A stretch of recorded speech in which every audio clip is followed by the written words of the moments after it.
Have you ever seen this picture before? I'm sure that you have. This is Bliss. So, Bliss is perhaps the most viewed photograph taken in the world. Although I'm sure that will eventually change. But it was taken in 1996 by Charles O'Rare, who was a former National Geographic photographer. He sold it on to Microsoft. They bought the rights of it in 2000. And so if you used a Windows computer, you definitely saw this. Even if you didn't use a Windows computer, you're probably very, very familiar with the photograph. It was taken along the Northern Californian Highway, I think just outside of San Francisco. And it isn't actually manipulated or photoshopped or any kind of standard darkroom enhancements, at least according to the photographer. But a really interesting photograph. It's great to kind of see this area now as well. If you have a look at it online, you kind of see just exactly how different it looks, just purely based on the light. So this really is just this incredible moment that was caught. Just the light just completely makes this shot. So Bliss by Charles O'Rare. So you're on lesson number 4, and this lesson is all about composition, which is basically going to help us see and think like a photographer. So there's lots of different kind of guidelines, there's lots of different tricks and things that we can employ into our composition. There's lots of things we should be looking out for as well. So if you're kind of struggling to take your photographs that little bit further, this lesson should really help you because it's not a technical lesson. This is all just about seeing. It's all about beginning to really think and see like a photographer. And I said it previously, but after this lesson, hopefully you're going to kind of begin to see everything as a photograph. You're going to have a look at everything around you and try to figure out how you would best capture it, what settings you might use and what approach you might take, what compositional guidelines you might use to get the most from it. But first of all, what is composition? Well, think about that word composition. It sounds like compose, and I mean that's exactly what it is. You think about a composer, who's writing a piece of music. They think about the rhythm that they want to have in the music. They think about if they want to have lots and lots of notes, lots of melodies, or if they want to have things kind of scaled back and have things nice and peaceful. They think about the arrangement of the music. They think about how many instruments are going to go in, whether it's going to be a lot or whether it's going to be only a few, and so on. This is not a million miles away from this idea of composition when it comes to photography and indeed with art. We are composers of our photographs. We decide what goes into the frame and what gets left out of the frame. We're making a very conscious decision about what goes into the frame, what we're deciding that we want to show and express to the viewer. And that is what composition is. The recipe for good compositions, to get very quickly started, things to look out for is that you want to look out for lines. You want to look out for shapes. You want to look for form. And form is the configuration of something. It's how it's made up. Like, for example, a flower. We appreciate the beauty of a flower. We appreciate its form. Textures. So we look out for textures, patterns, colors, anything that's kind of visually interesting, and space, perhaps the most important of all, lighting. And I can't stress enough how important it is to have good quality lighting in your photographs. It's the difference between having something that's kind of average to something that's extraordinary, like with that photograph we saw at the very start, Bliss.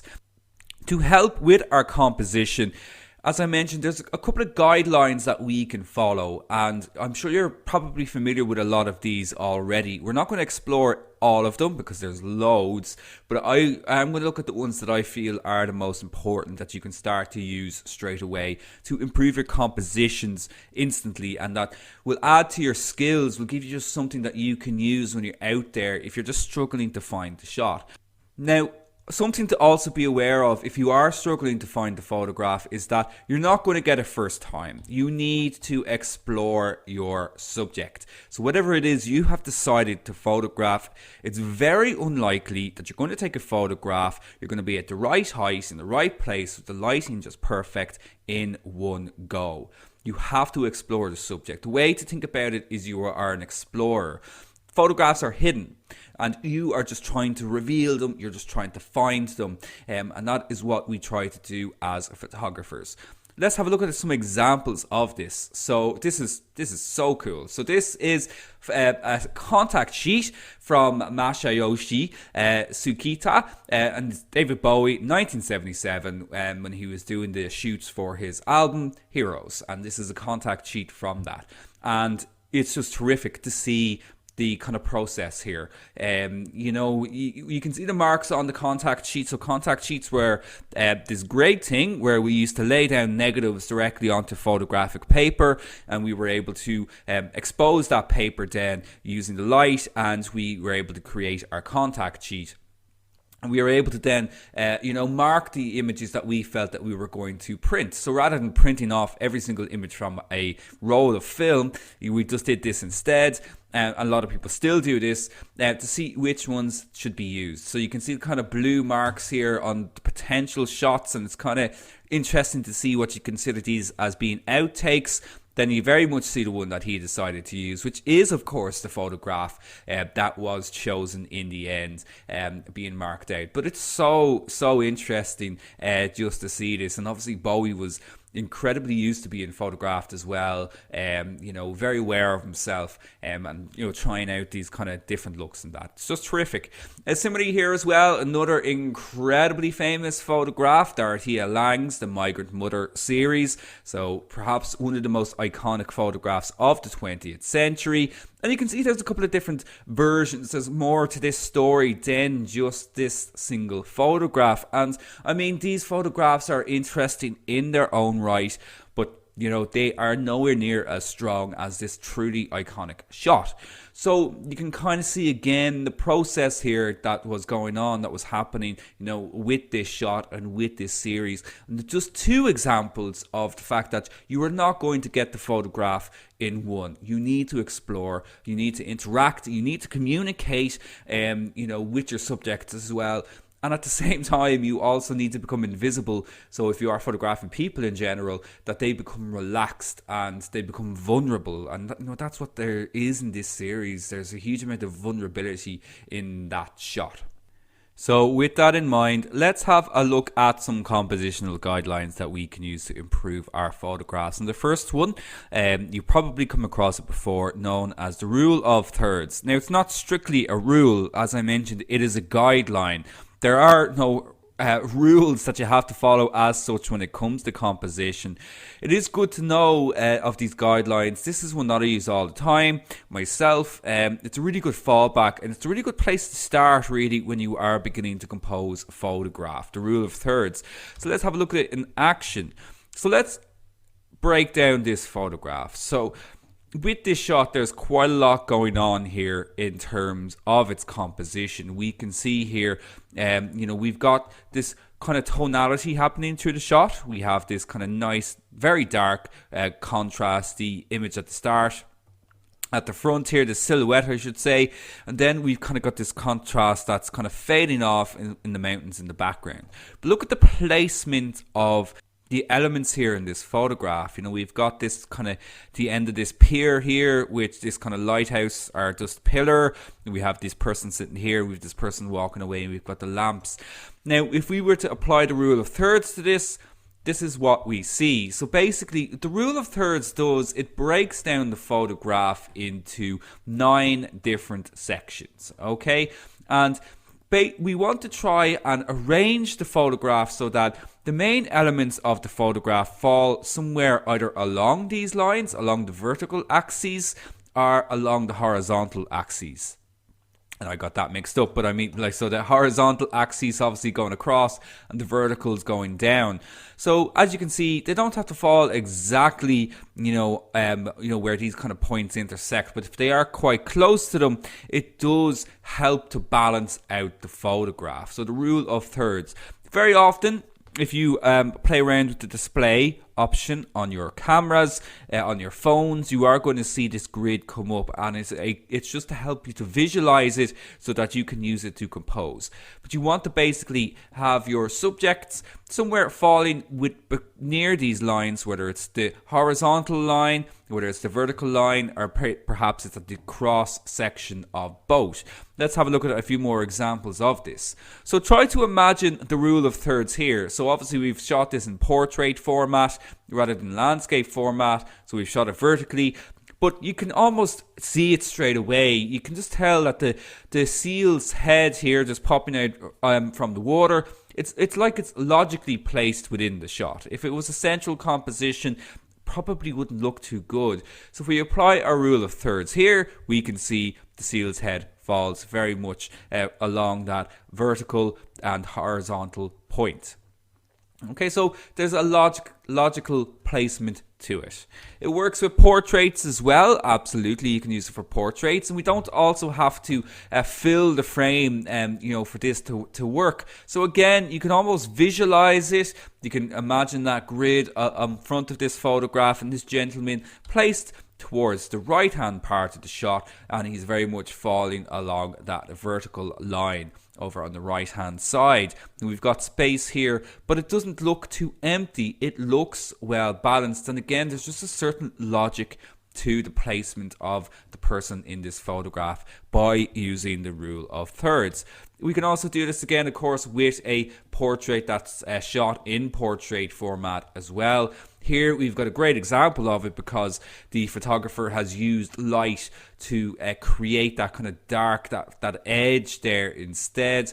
And again, you can see there's just kind of a logical placement there, with the positioning of this model, and the use of light here is very, very strong.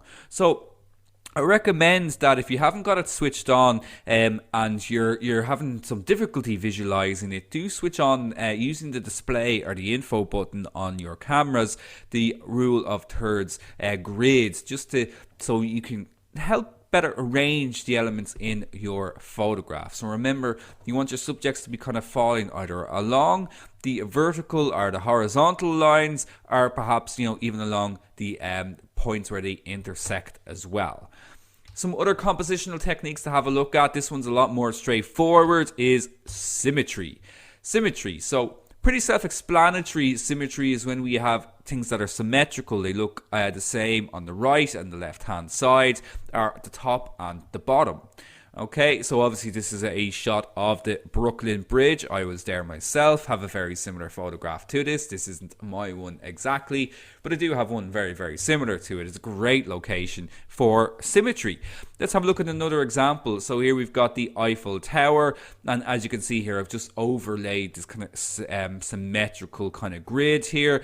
So this is a good example of symmetry both on the top and the bottom, and on the left and the right hand side. So we've got this symmetry happening with the reflection of the Eiffel Tower in the water, but we've also kind of got this symmetry happening right down the middle as well. And the way this is just designed, like the garden is designed and the architecture is designed, it is already very symmetrical. So we've kind of got this repetition happening on both sides. So look out for symmetrical objects when you're out there photographing. Let's have a look at another example. So here, it isn't as obvious, but it is still symmetrical. And, architecture in general is great, for doing symmetrical photography. So we haven't got symmetry going across the top and the bottom, but we certainly have it going across from the left and the right. Right down the middle here, we've composed this photograph, and we've got symmetry on the left and on the right. Now, another very well-known compositional tool are leading lines. And these are great, and they're pretty self-explanatory as well. As you can also see here visually with this photograph, we're being very much led into the shot, pretty much literally in this picture. Let's have a look at some examples. Basically, with leading lines, we want to try and photograph something that brings us to a point, that essentially takes us on a journey. So we're the viewer and we want to be taken on a journey through the photograph, whether that's from the left to the right or something off in the distance. So let's have a look at this. We can very much see the leading lines in this shot because we've just got this bridge going right across and it brings us up to this point in the distance. We can also just see that very far away American flag. So it's just bringing us through the shot where everything kind of converges into a point. So our eyes are being led through the image. So as a photographer, we've made a very conscious decision here on where we want to draw the viewer's eye to.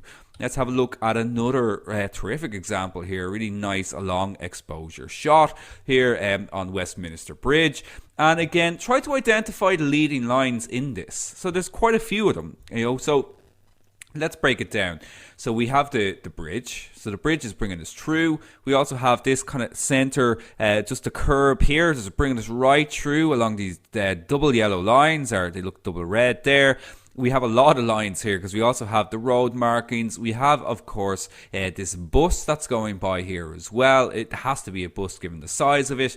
And all of these are creating lines which are bringing us right through the shot and bringing us to the center point of this photograph. And obviously then our eyes would be very much drawn and finishing here, at Big Ben.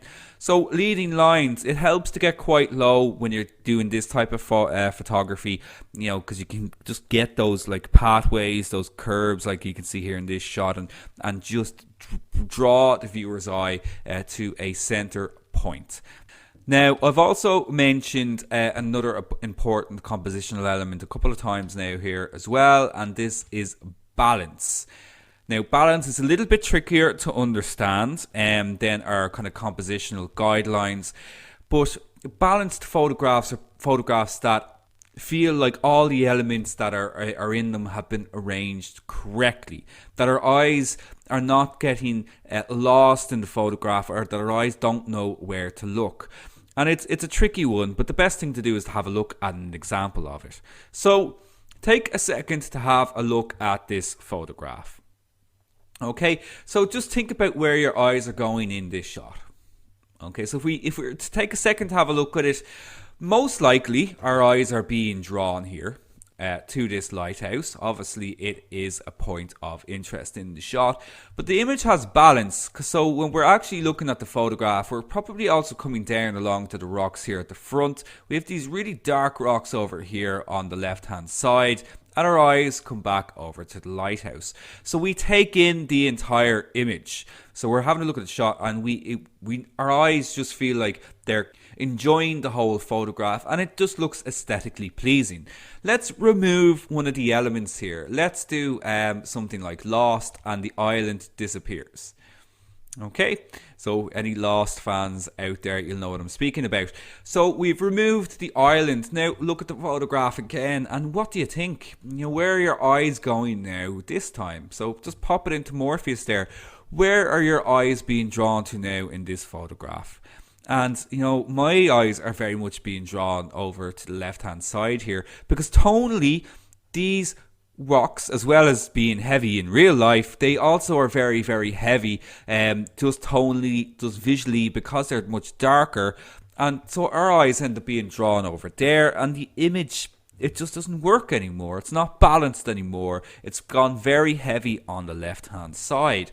So if we bring back the island reappears again, and we find that the balance has been restored. We find that our eyes go around the entire shot here again, and they're not just being drawn over to the left-hand side.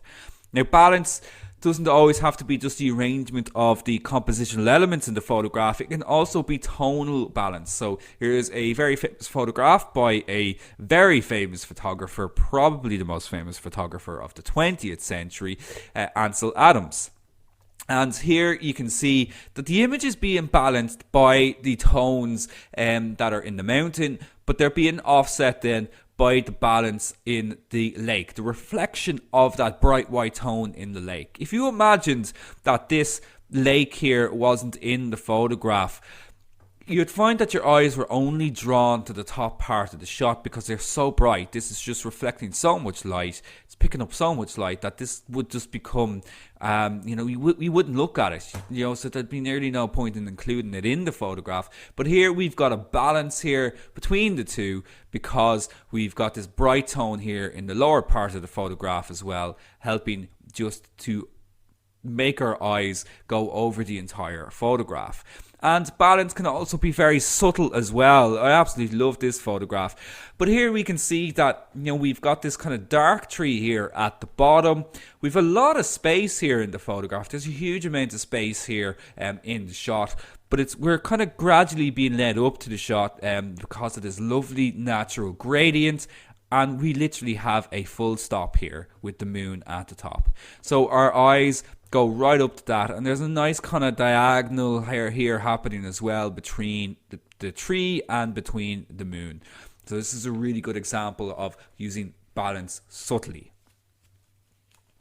It's a trickier one to get used to, and I think if you follow the rule of thirds as a good guideline to start with, you'll find that a lot of your photographs should have a natural balance to them if you stick with that rule. But if you ever find yourself looking at a photograph and kind of wondering that something's a little bit off, you might find that it's just lacking balance.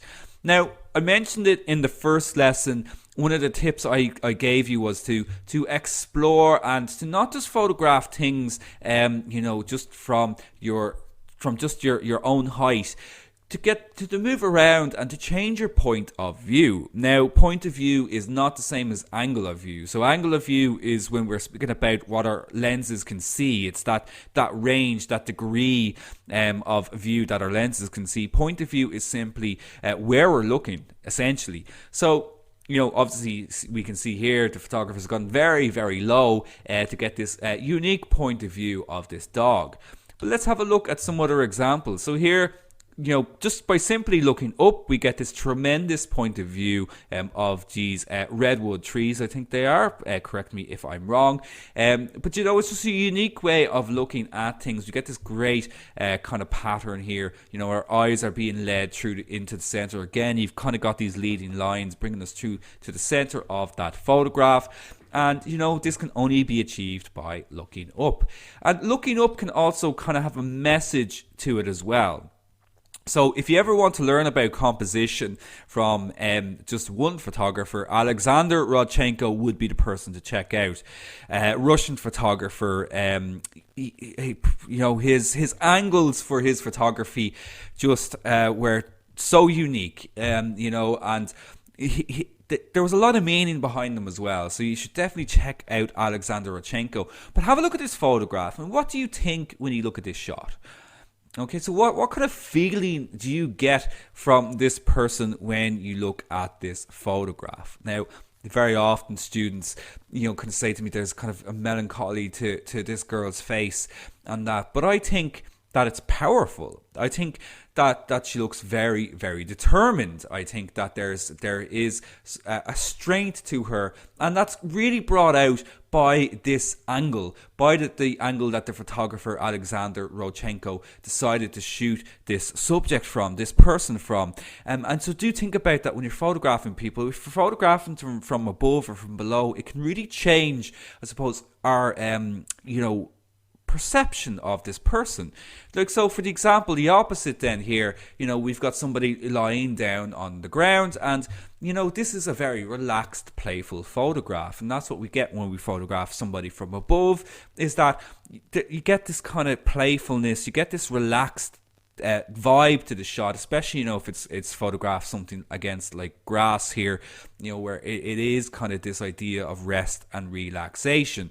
So photographing from above can kind of give us that impression, but it can also be a negative thing. If it's done, it can also be kind of like we're looking down on this person, that because we're above this person, that we're actually in this position of power. So you do need to be aware of that as well when photographing people from above.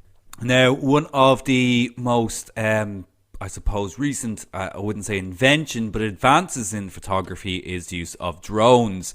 Now, we really don't go into drone photography in this course, but if you are lucky enough to have a drone, it just offers you a completely unique view of the world. Now, there's a lot of regulations and everything that go alongside flying drones, so be sure to check if you're in your own territory, if you're ever thinking about buying one, what the rules are around using them, because a lot of people are using them in places that they're not supposed to be using them. However, if you do happen to get one and you're using it responsibly, you just get these incredible shots that were only ever available to photographers who had the means to get a helicopter to get themselves airborne to get these types of photographs. So drone photography has made aerial photography huge, and it's great. It's great to see these, different ways of seeing the world around us. So that could be an option for you to explore as well.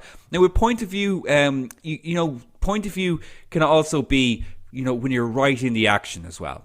So here we have a photograph that the photographer has taken holding the camera above their heads. They've used a fisheye lens here. We can very much tell it's a fisheye lens because of that distortion.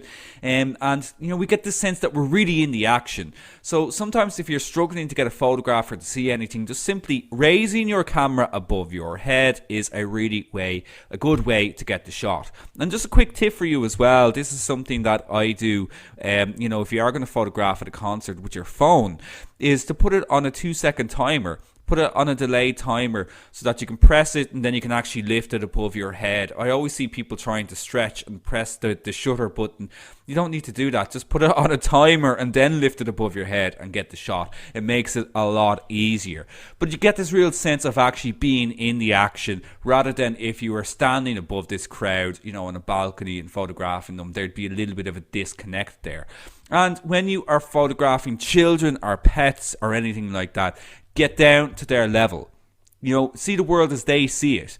If you're photographing from above them, it's just going to make them look really, really small. And again, there'll be kind of a disconnection there.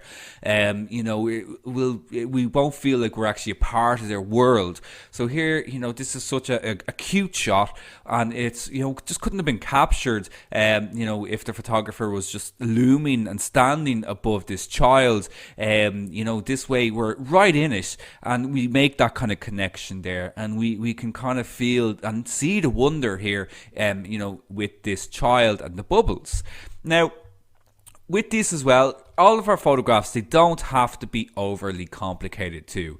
Sometimes we can overthink our shots, and sometimes less is more. So do you think about simplicity? Think about just having very simple arrangements and compositions, like this photograph here. So this is about as simple as you can get. It's just a flower against a fairly nice pastel background. Now, this is really nice because the colors they complement each other so well because they're kind of pastel. But, the composition is kind of central. There's a lot of space here at the top, but it still works. It's just very, very straightforward photograph, but it's very appealing. There's almost a graphic kind of quality to it as well. It's almost a contemporary kind of photograph, but it's the kind of one that you'd also put on your wall. This is the kind of stuff that people hang because it's not overly complex, but it's still very visually appealing. And simplicity, works very, very well when we're doing long exposures. So this is a photograph from a lake in New Zealand, and very, very popular spot for photographers. What you're not seeing in this shot is the amount of photographers that are standing along the shoreline here, capturing probably the exact same photograph. But there's a serenity to this. Simplicity can help give a peacefulness, a harmonious kind of atmosphere and feeling from the shot. And there's a long exposure been done here as well to get a very, very silky effect to the water that just gives this kind of serene atmosphere to the photograph. Now, just a few more of these to go through, just a few more tips. We still have plenty left to cover. We still also need to talk about white balance a little bit later on as well. But some other things to have a look out for are shapes. So when you're out there photographing, go back to your basics in a way and start looking around for different types of shapes. So for example, in this photograph here, the shape's very, very obvious. We have this circular spiral kind of pattern. Architecture again is great for looking out for shapes. Like in this photograph here from Hong Kong skyline, we've got a lot of triangular square shapes going on here. We've kind of got this like S shape going through it there as well, which just breaks it up a little bit too. So just look out for the most simple things and look out for shapes, and buildings are great for this as well. When you're doing that too, you'll probably also kind of come across a lot of repetition and patterns. So look out for patterns as well. Now, buildings are also great for patterns like in this photograph, but it can also be natural as well. It's like in this shot here from Tulip Fields somewhere in the Netherlands. We get this kind of natural pattern happening, and there's a nice kind of color happening here in this photograph as well. You can also very much see the rule of thirds in play here and leading lines. So quite a lot going on in that photograph. And patterns can also be, I suppose, what we'd consider almost mundane objects as well, like these cinema seats. So look out for patterns, in wherever you happen to be as well. And closely associated with patterns is repetition. So repetition is when there is an object that is repeating. So the repetition here in this photograph are the hills. So these misty kind of hills just peeking up above the mist there. So we've kind of got a nice repetition here. It's a bit irregular, because the hills aren't all just in a row, but it still has that quality of repetition. And repetition can be a little bit more straightforward. Like here we have a repetition in the architecture here, in those lights hanging from outside this building. And you can see that we're just being drawn through the photograph by following these lights. And repetition, I suppose, also has this idea of uniformity to it as well. So this is a great photograph here of ballet dancers from Cornel Kappa. Cornel Kappa is Robert Kappa's younger brother, who was a very famous photographer in his own right. But you can see here, there is this kind of repetition in these dancers practicing kind of the same moves. And it's just a wonderful photograph. So look out for patterns and repetition. Now, we saw a little bit earlier as well when we were talking about our rule of thirds, about leaving a little bit of space. Now, quite often, designers and indeed photographers will refer to space that's left over as negative space. This doesn't necessarily mean that this is bad space, but it means that it just gives room. It just gives the subject room in the shot. And again, negative space can be quite peaceful, like in this photograph here, where the objects in the shot are only occupying maybe less than 35% of the photograph, maybe less than 30% of the photograph, and the overwhelming majority of the shot actually has nothing in it. But it still works. It's a nice, peaceful photograph, and it makes the focal point very, very obvious in the shot, which is, of course, this boat. But it also kind of, I suppose, gives us a sense of the vastness of the ocean as well. So leave a bit of space. Here's another good example of it. Very, very colourful photograph here of this particular lighthouse. But again, we can see lots and lots of space here over on the right hand side. So you don't have to fill up everything in the frame. So I hope you found some useful compositional guidelines there. Now, there's obviously so much more than that. Certainly if you have a look online, you're going to come across many, many, many more. We simply just don't have time to go through all of them, because we do also need to have a chat about white balance. So what is white balance? Well, have you ever taken a photograph and it just kind of turns out that the colours seem kind of off or all wrong to you, that they just don't look great? Or that if you ever take a photograph, say indoors, and you're just really unhappy with how the light looks, and that the people that were in the photograph, that their skin tones and everything look all wrong. And it very may well have to do with white balance. So white balance basically refers to the fact that different light sources emit different color temperatures, and these can cause a color cast in a photograph. So every light source has a different color temperature, and white balance is used to correct these color casts by balancing out the color. So for example, tungsten light, we'll talk about in a moment, produces very, very yellow kind of light, so skin tones can look very, very kind of yellow underneath it. And color temperature is measured in kelvins, so you'll often see this K when we're talking about color temperature, and it's referring to kelvins. I suppose the best way to kind of summarize what white balance is if, now some people will know exactly what I'm talking about here, but if you do makeup, you'll know that you're trying to pick the correct shades for your skin tone. So for example, if you say, for example, you have quite red skin, you might pick a kind of makeup that has a little bit of a green tint to it, because it'll balance out your skin tone. So this is almost the exact same idea when it comes to white balance.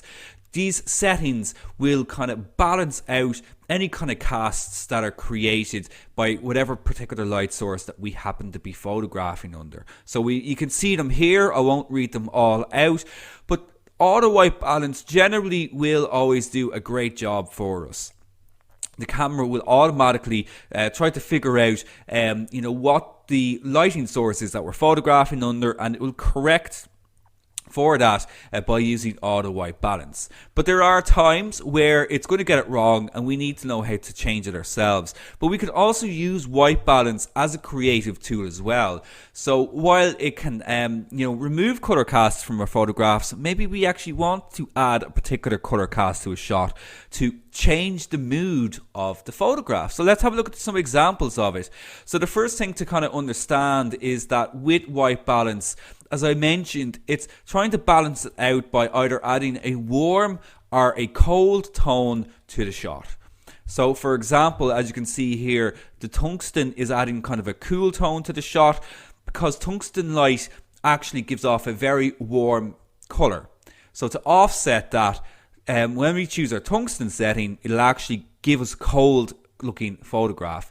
And similarly with shade. So shade will actually usually give us a very warm looking shot. So to kind of balance that out, when we choose the shade option as our white balance, it's going to add coolness to the photograph. So it gives us the opposite to help balance things out. Let's have a look at some more examples of this to make a little bit more sense of it. So here we have what we would call daylight. So when I refer to daylight is essentially the exact middle when it comes to our Kelvin temperatures. So kelvins go from 0 to 10,000 kelvins on the scale. And daylight is in the center, and this is white light. This is what we call neutral balanced light. There's no color cast in it, and we can see that very much in this shot. And we know that there's no color cast in it because look at the whites. Look at the neutral tones, look at the greys, look at the blacks. Now it's probably harder to identify in the greys and the blacks, but with the whites, you can see that there isn't any particular kind of color cast to the shot. We don't see any kind of reds or yellows or greens or blue or anything like that in the photograph. So this is a balanced shot. And in general, when we're photographing using the auto white balance, it's striving to get a neutral balance to the image. So it's typically going to fall in and around that kind of daylight preset that's available to us on our cameras. Let's have a look at an example where the white balance needs to be corrected. So here we've got a photograph of an office, and we can see here that we've kind of got fluorescent lighting. Now fluorescent lighting is a bit of a tricky one because it kind of gives us this kind of aqua-y, kind of blue, kind of green type of cast that should be very much seeable in the photograph. Now, if you're having trouble seeing it, it might be to do with the device that you're watching it on. But there is definitely a color cast here in the shot. And we can tell that very much because we can see that the white parts of the photograph, they look a little bit cold. So in this case, what we would do is that we would select our fluorescent setting. And this is going to help to correct that light by just warming up the photograph a little bit and neutralizing that coolness. Now I should have mentioned a little bit earlier that the Kelvin scale it is a little bit unusual in that lower color temperatures actually produce warmer looking tones, warmer looking colors, and colder temperatures actually produce bluer and colder lights, like you can see here on the scale. So just in case you're wondering, that is actually correct. We go from warmer tones with lower numbers into higher numbers, which are cooler. Now, we can also use our white balance creatively, as I mentioned. So when we're photographing sunsets, if we're finding that we're not quite getting those deep oranges, those deep yellows or reds that we want, in this particular scene, what we could do is we could actually add our shade preset, because that's actually going to add a little bit of warmth to the photograph. Okay, so if we actually choose the incorrect white balance for a photograph, it can actually change the mood of the shot, and in this particular case it just helps to enhance and add a little bit more red to the photograph, or a little bit more warmth to the shot, as creative kind of decision. So we can make that choice as well. Remember that this is a creative decision. It's not maybe technically correct, but we don't always have to be technically correct. We are photographers. We do and have the option to make these kind of creative choices. Finally then, for something like this, we have a much colder color temperature. So snow is in and around 8,000 kelvins. It's very cold looking, as you can see here. And it might be difficult again here to see it, but there's a little bit of a blue hue, a bit of a blue color to this shot. And this is where things can get a little bit subjective. So obviously with snow isn't blue, snow is white. And there is a little bit of blue in the shot. And we might decide then, well, that's okay, because I want this coldness to come through in the photograph. It's a picture of snow, but technically, again, it's not correct. So here we would probably very much be using something like daylight temperature to correct that. And you can see here the difference is quite staggering. So if I just go back there, that's the original photograph. Okay, and it might have looked fine, but when I actually remove that and I add my daylight temperature to it to balance out the light, the colors look much more correct. But again, this is quite subjective. You might prefer the colder version of the shot, because it gets across the fact that this is a cold photograph, this is a cold place, compared to this one here, which is still a nice photograph, but it's maybe just become a little less interesting. So again, these are decisions that you need to make, with your composition as well. You also need to consider the colors in your shots.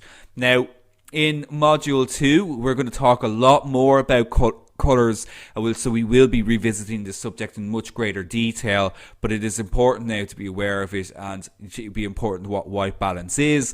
Do experiment with it, do play around with it, just change the different settings. You could photograph the same subject using different white balance settings to see what results you get, but I do recommend sticking with the auto white balance for now. So on that note, that is the end of. You enjoyed it, and I really do hope that you got something from it that you're now going to be able to use with your photographs straight away. Certainly the rule of thirds is a really good place to start, but lots of other ideas, lots of other things there for you to consider and to look out for. What's coming up in the next lesson? We are going to really start taking control over our photography, because we're going to learn all about shutter speeds. So this is one part of our exposure triangle. So shutter speeds will help to control exposure. Really important to learn, because they are also a big part of fully manual. So shutter speeds will allow us also to control motion, like in this photograph here. We can choose to blur motion, or we can freeze it and capture it for high intensity action shots. We'll also then have a look at how we can do a long exposure, a long nighttime exposure, like we had a look at with that picture of Westminster there. If you want to do something like that, we'll look at how we can do that in the next lesson, so be sure to attend.